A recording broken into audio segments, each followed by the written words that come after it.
እንግዲህ ኑሐሚን በጣም ትልቅ ችግር ውስጥ ገብታለች።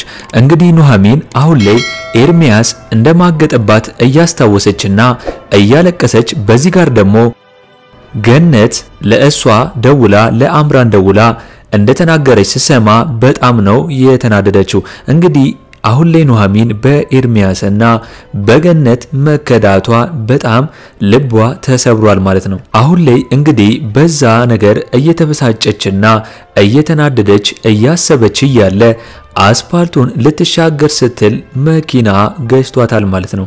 አሁን ላይ ይህ መኪና የገጫት ማን ይመስላችኋል? እንደኔ ናሆም ይመስለኛል።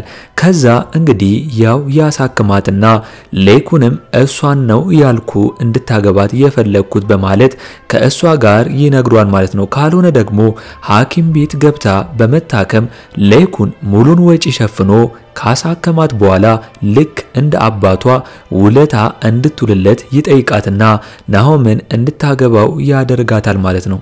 እናንተ በዚህ ጉዳይ ምን ታስባላችሁ? ሐሳብ አስተያየታችሁን ኮሜንት ላይ አስቀምጡልኝ።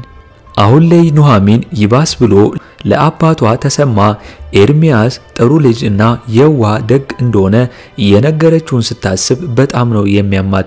አሁን ለአባቷ ምን ብላ እንደምትናገርም ግራ ገብቷታል። ነገር ግን ተሰማ ድሮንም ቢሆን ቀልቡ ኤርሚያስን አልወደደውም ነበር። ኤርሚያስ ደግሞ ለኑሐሚንና ለአባቷ የማይወሸው ነገር ጥሩነና ደግ ለነሱ ሆኖላቸዋል። ምንም ያህል ጥፋትና ብር ወዳጅ ቢሆንም ኑሐሚንን ግን ከልቡ የሚያፈቅራት ነው የሚመስለኝ። አሁን ሌኩን ተሰማን ስለ ልጁ ዳርዳር እያለ ጠይቆታል። ተሰማም እንዳላገባችና ኑሐሚን ልጁ ኤርሚያስ ደግሞ አጠገቡ አድርጎ እንደሚረዳቸው ነግሮታል። ስለዚህ አሁን ላይ ሌኩን ልጁ ናሆምን ኑሐሚንን ካላገባ ከውርስ እንደሚሰርዘው ስለነገረው አሁን ላይ ግዴታ ኑሐሚንን ያገባታል ማለት ነው። ምንም ምርጫ የለውም። እናትየውም እየመጣች ስለሆነ አሁን ኤርሚያስና አምራን እንግዲህ ሁለቱም እንደገና ተመልሶ ይሆናሉ። ኑሐሚንና ናሆሜ ግዴታ ይጋባሉ ማለት ነው። ኑሐሚን ክፍል 18 ቶሎ እንዲለቀቅ ሁላችሁም ኮሜንት ላይ ክፍል 18 ቶሎ ይለቀቅልን በማለት ይህንን ቪዲዮ ላይክ በማድረግ ይጀምሩ። እንግዲህ ኑሐሚን በክፍል 17 እንዳየነው ከሆነ ኤርሚያስ አምራንን ሲያያት ከኑሐሚን ጋር ሳለ ተነስቶ ደንግጦ ይሄዳል። ነገር ግን ናሆም ኑሐሚንን ያያታል። እናም እንግዲህ ለአምራን ከእሷ ጋር ስልክ እንደተለዋወጠ ይነግሯል ማለት ነው። ነገር ግን አሁን ላይ አምራን ቅናት ቢጤ እንደያዛት ያስታውቃል። እንግዲህ ኤርሚያስ አሁን ላይ አጣብቅኝ ውስጥ ገብቷል። ነገር ግን አምራን ሳታየው ግዴታ መውጣት ስላለበት በጓሮ በር እንደምንም ብሎ ያመልጣል። እንግዲህ ኑሐሚን አማራጭ ስታጣ ናሆምን ትለምነዋለች። አሁን ኤርሚያስ ቢያንስ እንኳን እንግዲህ ለተጠቀሙት ነገር ለአስተናጋጁ ከፍሎ መሄድ ነበረበት ጥሏት ከመሄድ። ነገር ግን ናሆም ሲለምናት እንደሚከፍልላት ይነግራታል ማለት ነው። ናሆሜ በየዋህነቱ ይህን አድርጎላታል። ነገር ግን አባቱ ሌኩን እሷን ለማስተዋወቅ ከእሱ ጋር እንዳሰበና እንዳቀደ እሷም እንደሆነች አሁን ላይ ናሆሜ አላወቀም ማለት ነው። አሁን ላይ ገነት የኤርሚያስንና የኑሐሚንን ግንኙነት ለማቋረጥና ለማለያየት የማትፈነቅለው ድንጋይ የለም። ምክንያቱም ልጇ ኤደን እንደዛ ስለሆነችባትና እንግዲህ ገነት አዛኝና አሳቢ ሆና እንደተቀየረች በማስመሰል የኑሐሚንን ጉድጓድ እየቆፈረችባት ነው የምትገኘው። እናም በኑሐሚን ላይ እየዛተች ነው የምትገኘው። ምንም ከስህተቷ የማትማር ጭራሽ ባስ ብሎ በጥፋቷ ላይ ጥፋት እየጨመረች ነው ያለችው። ሌላው ኤርሚያስ እንደገና ኮኪታማ ነው የሄድኩት ብሎ ኑሐሚንን ለማሳመን ይህንን ምክንያት አቅርቦላታል ማለት ነው። እንግዲህ ሳልነግርሽ የሄድኩበት ለዛ ነው ይላታል። እናም ጥሩ ማሳመኛ ነው የሰጣት። ነገር ግን የኮኪን እናት ከዛ ስራ ላስወጣት እንግዲህ ኤርሚያስ ውሸት ዋሽቶ እሷን ኑሐሚንን አሳምኗታል ማለት ነው። ኤርሚያስ አሁን ላይ ቀንቷል። ምክንያቱም በሌኩ ልጅ ስላለው ሁሌ ማሞገሳቸው ምንም አልጣመው ማለት ነው። እንግዲህ ገነት 10 በመሃል እየገባች እየመጣች ታቋርጣቸዋለች የሁለቱን ግንኙነት ስለማትፈልግ ማለት ነው። ሌላው አሁን ላይ የናሆም እናት ልትመጣ እንደሆነና ሌይኩን ደግሞ ሚስት እንድታገባ እፈልጋለሁ ናሆምን ብሎታል። ነገር ግን ሌይኩን ራሱ እንደመረጠለት ይነግረዋል። ናሆሜ ግን የሚያፈቅራት ሴት እንዳለች በተደጋጋሚ ጊዜ ለሌይኩን ቢነግረውም ሌይኩን ግን ትክክለኛው እኔ የምፈልገውና ጥሩ ጸባይ ያላት መልከ መልካም የሆነች ምታገባት እኔ የምመርጥልን ነው ብሎ ነግሮታል ማለት ነው። ናሆም አሁን ላይ በጣም አጣብቂኝ ውስጥ ገብቷል። ምክንያቱም የሚወዳትን አምራንን ጥሎ ሌላ አዲስ ፍቅረኛ ለመያዝ ከብዶታል። እናም አሁን አባቱ ሌይኩንን እንደዚህ ሙጥኝ ብላ ያሳመነችውን እንግዲህ ማወቅ ፈልጓል ማለት ነው። እንግዲህ እሱ ኑሐሚን እንደሆነች አላወቀም። ነገር ግን ይህንን እንደዚህ የአባትየውን ለውጥ እንደዚህ ማየቱና እሱ የፈለገችውን ወይም ደግሞ የእሱን ሐሳብ የሰረቀችውን ማን እንደሆነች ፈልጓል ማለት ነው። አሁን ገነት ጥሩ ሰዓት የኤርሚያስን ስልክ በማንሳት አምራን ስትደውል ኤርሚያስ ከሚስቱ ጋር ተኝቷል ብላ ትናገራለች ማለት ነው። እናም ቦታውን አድራሻውን ለአምራን ልካላታለች። አምራን በጣም የደነገጠችው እንደዚህ ስትላት እንግዲህ ገነት አቃጥራ ሁለቱንም አስያዘቻቸው። ኤርሚያስ ግን ይበለው ምክንያቱም ፍቅረኛ ያለው ኑሐሚንን ማባለጉ ጥሩ አይደለም ነው ብዬ ማስበው። እናንተስ በኤርሚያስ ጉዳይ ምን ታስባላችሁ?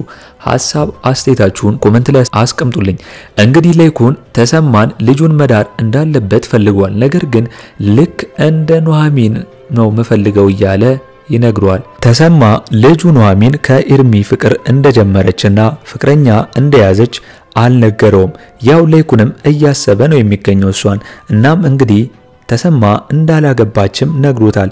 ኤርሚያስን እንዲሁ አዝኖ ያስጠጋን ብሎ ለሌይኩን ነግሮታል ማለት ነው። እንግዲህ ሌይኩን አሁን ኑሐሚንን ከልጁ ጋር እንዲጋቡ ቢፈልግም እንግዲህ አጣርቷል። ስለዚህ በእሱ ቦታ ምንም ጥፋት የለበትም ማለት ነው። አምራን በንዴት እሳት ጎርሳ እሳት ልሳ ሁለቱ ላይ ትደርስባቸዋለች። ኤርሚያስም ደንግጦ ሊያስረዳ ሲሞክር እንግዲህ ከሱ ጋር ይበቃኛል ብላ ጥላው ትሄዳለች። እንግዲህ አሁን ላይ ኑሐሚን ግራ ገብቷታል በሚሆነውና በሚፈጠረው ነገር። ይባስ ብሎ ለኑሐሚን ገነት ራሷ እንዳቃጠረችና አምራንን የቤቷ አድራሻ ነግራ እንድትመጣ እንዳረገቻት በድፍረት ነገረቻት። አሁን ላይ ኑሐሚን የኤርሚያስ አልበቃ ብሎ በገነት በተደጋጋሚ ጊዜ መከዳቷ ቅስሟንና ሁሉም ነገር ጨልሞባታል ማለት ነው። የኤርሚያስ መኪናና ሌላውም ነገር የአምራን እንደነበርና ሁሉንም ነገር እንደምትቀበለውም እንግዲህ አምራን ነግሯለች። ኤርሚያስም ተመልሶ እንግዲህ ለኑሐሚን እሷን እንደሚወዳትና ይህንን ገንዘብ የሚያመጣውም ከአምራን እንደሆነ ከዚህ በፊት በሴት እንደተገዳ ለማሳመን ይህንን ምክንያት አቅርቦላታል። እናም አምራን የሀብታም ሴት ጠብሳ ገንዘብ ከሱ እየተቀበለች ለሱ እንደምትሰጠውም ነግሯታል ማለት ነው። እንግዲህ ኑሐሚን ለአባቷ ምን ብላ እንደምትነግረው ግራ ገብቷታል። ምክንያቱም በጣም ኤርሚያስና ገነትም በዚህ ጋር ጎርቷታል ማለት ነው። አምራን አሁን ላይ በንዴት ናሆም ጋር በመሄድ አባቱ ሌይኩንን እንድታስተዋውቀውና ናሆምን አግብታ መኖር እንደምትፈልግ ነግሯለች። አሁን ግን ናሆም እናቱ ስለምትመጣ ማግባት እንዳለበትና የሚያገባውም ደግሞ አባቱ የፈቀደለትንና ያሰበለትን እንደሚያገባ ነው የሚገኘው። እናም ማያገባት ከሆነ ሌይኩን ከውርሱ እንደሚሰርዘው ሲነግራት እንግዲህ አምራን ይባስ ብሎ ተበሳጨች። ምክንያቱም እንግዲህ አምራን ናሆምን የምትፈልገው ሀብቱን ስለምትፈልግና እንግዲህ ውርሱን ለመካፈል እንደሆነ አይረሳም ማለት ነው። እንግዲህ ኑሐሚን አሁን ላይ ኤርሚያስ እንደማገጠባት እያስታወሰችና እያለቀሰች ነው የምትገኘው። ምክንያቱም ኤርሚያስን በዚህ ልክ አታውቀውም። ኤርሚያስን የምታውቀው ደግና ሩሩ እንደሆነና ጭራሽ ይባስ ብሎ ሌላ ጓደኛ ከእሱ ሌላ እንደሌለው ነበር የምታውቀው። ነገር ግን ያ ነገር አልተሳካም። እንግዲህ ኤርሚያስ ሌላው ኤርሚያስ እንደሆነ አሁን ላይ አውቃለች ማለት ነው።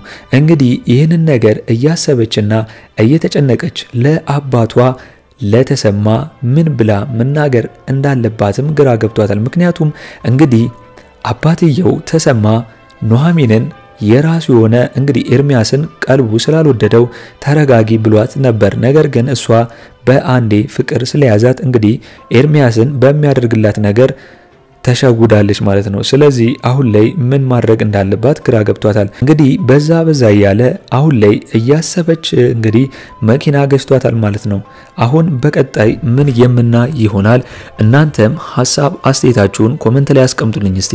እንግዲህ አሁን ላይ የናሆም እናት ልትመጣ ነው። ስለዚህ ናሆሜ ማግባት አለበት። ናሆም ደግሞ የሚያገባት እንግዲህ ሌኩን የመረጠለትን ልጅ መሆኑን አይረሳም። ስለዚህ አሁን ላይ ኑሐሚን ግዴታ ናሆምን የምታገባው ነው የሚመስለኝ። ምክንያቱም አሁንም እንደገና የአባቷን ነገር የምትሰማ ነው ይመስለኝ። እንግዲህ አባቷ ያላትን አሁን ላይ ቀጥታ የምትሰማ ነው፣ ከሱ ውልፍት አትልም። ስለዚህ ሌኩን ይጠይቀዋል አባትየውን። አባትየው ደግሞ እንግዲህ ለናሆም ይድርለታል ማለት ነው። እንግዲህ እሱን በክፍል 18 አብረን የምናየው ይሆናል ማለት ነው።